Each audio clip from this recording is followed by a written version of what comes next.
चंचलम ही मना कृष्ण प्रमिति बालवद धृतम। ये जो श्लोक है ये भागवत गीता चैप्टर 6 श्लोक 34 का है और ये जो श्लोक है ये मेंटल हेल्थ के ऊपर है। बेसिकली इस श्लोक में हम कह रहे हैं कि चंचलम ही मना यानी माइंड जो है वो बहुत ही चंचल होता है। इस श्लोक में ये बताया गया है कि कितना रेस्टलेस होता है आपका माइंड, टर्ब्यूलेंस की तरह। अर्जुन बेसिकली कृष्ण से कह रहे हैं, जो उनका संवाद चल रहा है भगवत गीता में, उसमें कृष्ण से अर्जुन पूछ रहे हैं और कह रहे हैं कि दिमाग की जो कंपैरिजन अर्जुन ने की है वो उन्होंने की है कि वो एक टर्बुलेंस की तरह कॉन्स्टेंटली आपका दिमाग जो है वो चलता रहता है। उसकी तुलना जो है वो विंड के साथ की गई है, हवा के साथ की गई है, कि जिस तरह हवा का रुख कॉन्स्टेंटली बदलता रहता है उसी तरह से हमारा माइंड भी जो है एक जगह पर स्थिर नहीं रह सकता, बहुत ही रेस्टलेस रहता है, बहुत सारे थॉट्स चलते रहते हैं। तो यही कारण है कि आजकल मेंटल हेल्थ के केसेस इतने बढ़ रहे हैं। तो आज के हम इस वीडियो में मेंटल हेल्थ के ऊपर ही बात करेंगे और भागवत गीता से कनेक्टेड कुछ श्लोक डिस्कस करेंगे। सो नमस्कार और हरिओम सभी को। मैं हूँ डाइटिशियन शुभा पांडे और आप सभी का स्वागत है। Welcome to my channel the healthy life. मेरे चैनल पे अक्सर हम बीमारियों के बारे में डिस्कस करते हैं, डिजीजेस के बारे में डिस्कस करते हैं, बहुत सारी डाइट्स के बारे में डिस्कस करते हैं। लेकिन क्योंकि मैंने 200 आवर्स का योगा टीचर ट्रेनिंग कोर्स भी किया हुआ है और मैं योगा की शिष्य भी हूँ और टीचर भी हूँ एक तरह से। तो शिष्य इसलिए क्योंकि हम जिंदगी भर योगा से कुछ ना कुछ सीखते रहते हैं। तो आज हम योगा के माध्यम से भागवत गीता का ये श्लोक डिस्कस करेंगे और कुछ ऐसी चीज़ें सीखेंगे जो मेंटल हेल्थ में आपको काफ़ी ज़्यादा हेल्प करेगी, क्योंकि हमारे चैनल पर हम हेल्थ के ओवरऑल एस्पेक्ट के बारे में बात करते हैं, physical, mental, emotional. So without any further ado let's get started. हम सभी जानते हैं कि आजकल का जो माहौल चल रहा है उसमें डिप्रेशन, एंजाइटी, इस तरह की चीज़ें बहुत ज़्यादा बढ़ गई है, लोनलीनेस। तो काफ़ी ज़्यादा लोग जो है उदास रहने लग गए हैं, उनका माइंड उनके कंट्रोल में नहीं है।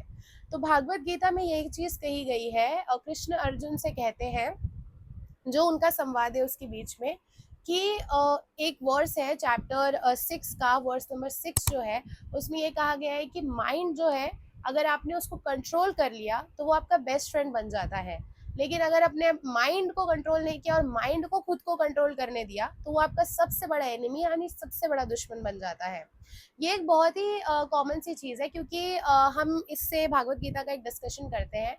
तो मैं एक सिनेरियो बताना चाहूंगी कि अर्जुन जी जो है, जैसे कि हम सभी जानते हैं भागवत गीता में अर्जुन जो है उन्होंने अपने हथियार डाल दिए थे। सबसे पहले जो बैटल कुरुक्षेत्र का होने वाला था, जो युद्ध हो रहा था, चल रहा था, शुरू होने वाला था, उसके तुरंत पहले ही अर्जुन जो है उन्होंने कृष्ण जी से कहा, श्री कृष्ण से कहा कि हे नाथ, आप जो है इस रथ को, इस चैरियट को, जिस चैरियट यानी रथ पे वो बैठे थे, उसको क्या आप सेंटर में लेकर चल सकते हैं, जो युद्ध भूमि रणभूमि है उसके एकदम बीचों बीच लेकर चलिए, मैं कुछ देखना चाहता हूँ।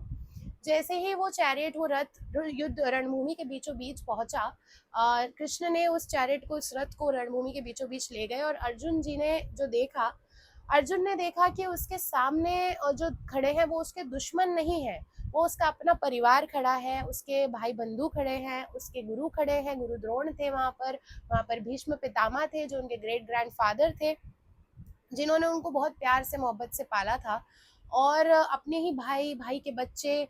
तो उनके मन में उसी वक्त इतने सारे थॉट्स आ गए और एक मोह आ गया कि ये तो मेरा ही परिवार है, मैं इनके खिलाफ हथियार कैसे उठाऊं।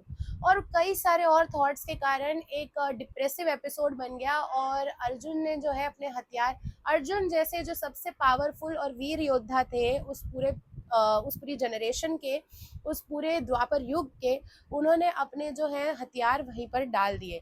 और ये एज अ ह्यूमन अगर हम भी सोचें कि आमतौर पर अगर हमारे सामने भी कोई ऐसी सिचुएशन हो जाए, आजकल तो खैर कलयुग में हम ऐसी कई खबरें सुनते हैं कि भाई ने भाई की हत्या कर दी प्रॉपर्टी के ऊपर और इस तरह की चीज़ें, लेकिन जो अर्जुन थे उनके मन में ये प्रश्न आया।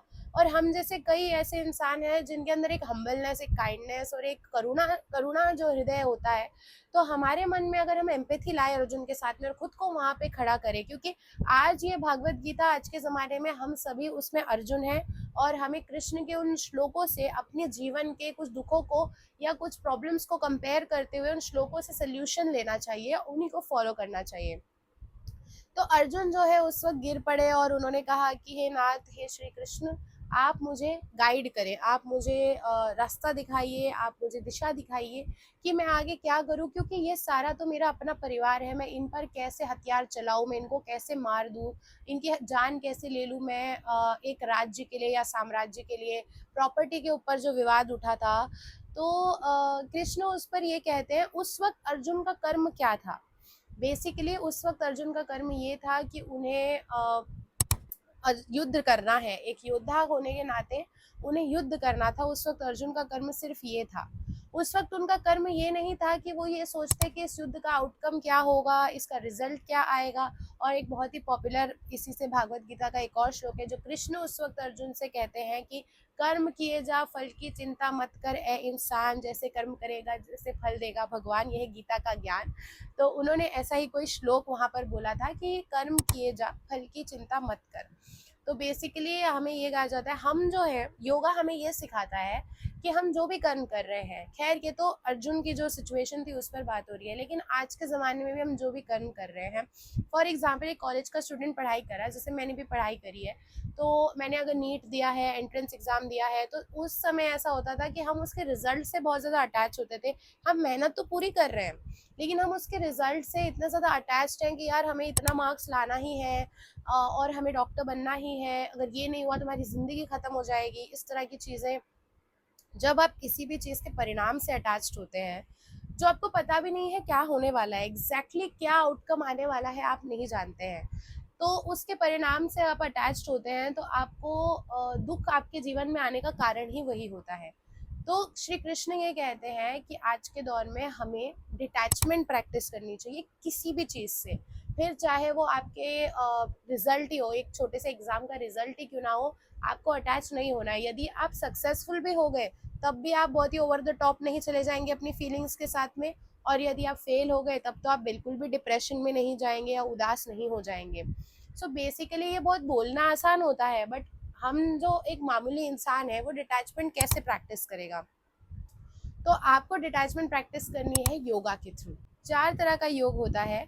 एक होता है कर्म योग, जिसमें यानी आप अपना काम करते हैं, पाथ ऑफ एक्शन, कर्म योग यानी पाथ ऑफ एक्शन। सेकंड है भक्ति योग, भक्ति योग यानी पाथ ऑफ डिवोशन, लव, आपके हार्ट में जो डिवोशन है, ये एक स्पिरिचुअल पाथ होता है। थर्ड है ज्ञान योग, ज्ञान योग यानी पाथ ऑफ नॉलेज। और लास्ट है बट नॉट द लीस्ट, राजयोग यानी पाथ ऑफ मेडिटेशन। इन चारों में से कोई भी एक पाथ अगर आपने पकड़ लिया और उस पर आप चलते रहे डिवोशन के साथ, डिटर्मिनेशन के साथ, तो 110% आपकी मेंटल हेल्थ में सुधार आएगा और आप डिटैचमेंट प्रैक्टिस कर पाएंगे। योगा हमें सिर्फ फिजिकल एस्पेक्ट में ही अच्छी तरह से हेल्प नहीं करता है कि आप बहुत ही अच्छी शेप में आ जाएंगे, जैसे वेस्टर्न लोगों ने इसको एक फिटनेस के आइडिया के तौर पर ले लिया है। योगा आपको डीपली इमोशनली, स्पिरिचुअली और मेंटली कनेक्ट करता है यूनिवर्स के साथ में, और आप जो है बहुत ही ज़्यादा डीपली अंदर से ही आप निखर के आते हैं। आपके अंदर डिटैचमेंट आ जाता है चीज़ों को लेके, इंसानों को लेके, रिजल्ट्स को लेके, परिणामों को लेके, और ख़ास तौर पर फ्यूचर को लेके जो हम ओवर थिंकिंग करते रहते हैं, जो मेरी भी आदत है, मैं बहुत ज़्यादा ओवर थिंकिंग करती हूँ। लेकिन मुझे ये चीज़ याद है कि जब रेगुलर योगा की प्रैक्टिस मेरी चल रही थी तब काफ़ी कुछ मेरे जीवन में अच्छा हो रहा था, मैं इतना ओवर थिंक नहीं करती थी, क्योंकि योगा का जो मैट है, उस मैट पर जाते ही मेरी थिंकिंग काफ़ी हद तक कम हो जाती थी, मैं बहुत ज़्यादा शांत हो जाती थी। अभी ये जितने भी 4 मैंने योगा के पाथ आपको बताया, आप इनमें से कोई भी पाथ अगर चूज करेंगे, कर्म योग यानी पाथ ऑफ एक्शन, आपको अपना कर्म करते जाना है बिना किसी रिजल्ट के अटैचमेंट की तरफ। आप जॉब कर रहे हैं, उसमें आप अच्छी तरह से अपना 100% दीजिए, रिजल्ट की अपेक्षा मत कीजिए। साथ ही साथ आपके भक्ति योग है, भक्ति योग में आपको कोई भी एक ईश्वर को मानना है और उनके प्रति फुली डिवोटेड रहना है, आपको भरोसा रखना है स्पिरिचुअलिटी पे, आपको भरोसा रखना अपने ईश्वर पे, जो आपका साथ कभी नहीं छोड़ेंगे और आपकी हर मुश्किल से आपको बाहर निकालेंगे। और तीसरा होता है ज्ञान योग यानी पाथ ऑफ नॉलेज। आपको नॉलेज होना यानी ये नहीं है कि कोई इतनी सारी पढ़ाई और ये सारी चीज़ें, आपको जीवन की नॉलेज होनी चाहिए, आप इग्नोरेंट नहीं होने चाहिए, आपको पता होना चाहिए क्या सही है और क्या गलत है। तो उस तरह से आपको अगर नॉलेज होगी चीज़ों की, तो आप ऑटोमेटिकली एक नॉलेज के साथ साथ डिटैचमेंट प्रैक्टिस कर सकते हैं। और लास्ट जो है राजयोग जो है मेडिटेशन का, उसको राजयोग इसीलिए कहा गया है क्योंकि मेडिटेशन आपको बहुत हेल्प करता है आपके माइंड को शांत करने में, स्थिर करने में।